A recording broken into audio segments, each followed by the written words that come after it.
Ya, akhirnya para pembalap merasakan sirkuit Mandalika pada Jumat 11 Februari seperti yang telah direncanakan. Tes pramusim di sirkuit Mandalika Lombok NTB ini dimulai. Para pembalap pun melahap sirkuit yang memiliki panjang 4,3 km tersebut dengan apik. Di mana sampai video ini dibuat, Johan Zarco masih memimpin perolehan lap tercepat. Dan untuk itu inilah tes pramusim MotoGP Mandalika.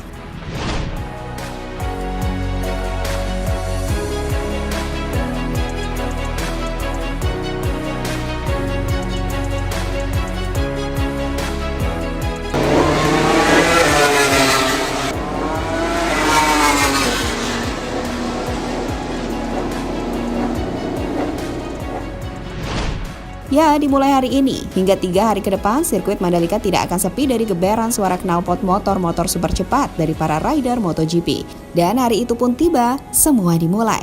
Tepat pada jam 9 pagi waktu Indonesia Tengah, para rider mulai mengaspal untuk menjajal trek sirkuit Mandalika. Di mana sampai pukul 5 sore, para rider akan coba mencari settingan terbaik, agar bisa melalui sirkuit ini dengan waktu atau best lap terbaik.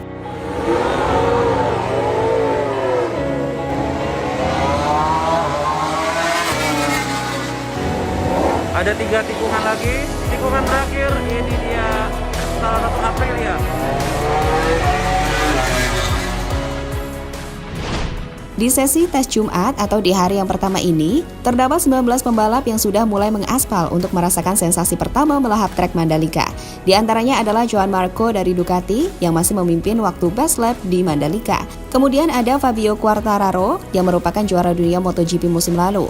Pol Espargaro dari tim Respol Honda dan bintang MotoGP saat ini Marc Marquez yang berusaha kembali menemukan bentuk terbaiknya di musim ini.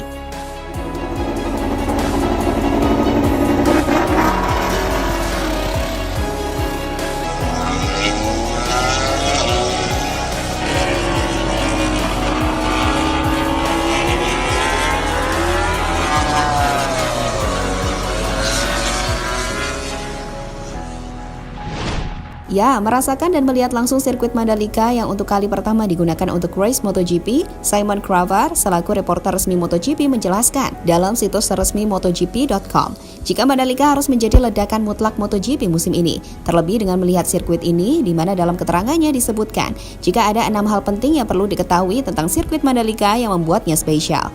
Pertama, hanya ada 2 titik pengereman keras, yaitu di belokan kedua dan ke-10. Kedua, ia menyebutkan jika sirkuit ini adalah sirkuit yang sangat mengalir. Selanjutnya, ia katakan jika sirkuit ini menawarkan 4 atau 5 keberanian besar, sangat cepat, entry tikungan.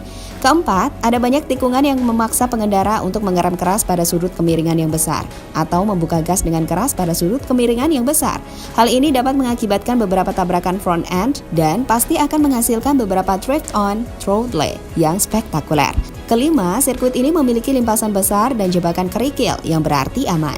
Dan terakhir, Simon menyebutkan jika di sirkuit Mandalika ada beberapa perubahan arah yang cepat yang fantastis, yang kemudian disebut seperti Ascari Chicane di Monza atau Hockenheim Lama.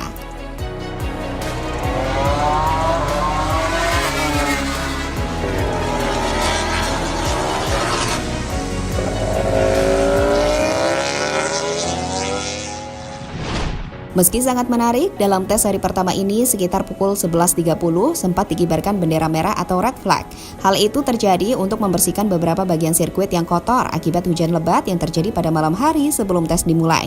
Kurang lebih 1 hingga 2 jam proses pembersihan dilakukan, dan Johan Zarco masih memimpin, sedangkan masih berada di posisi 9 untuk tes di hari pertama. Dan kita masih menunggu sesi selanjutnya. Jadi itulah tes drive perdana para rider MotoGP di sirkuit internasional Mandalika. Dan mari kita nikmati saat sejarah mulai dibuat.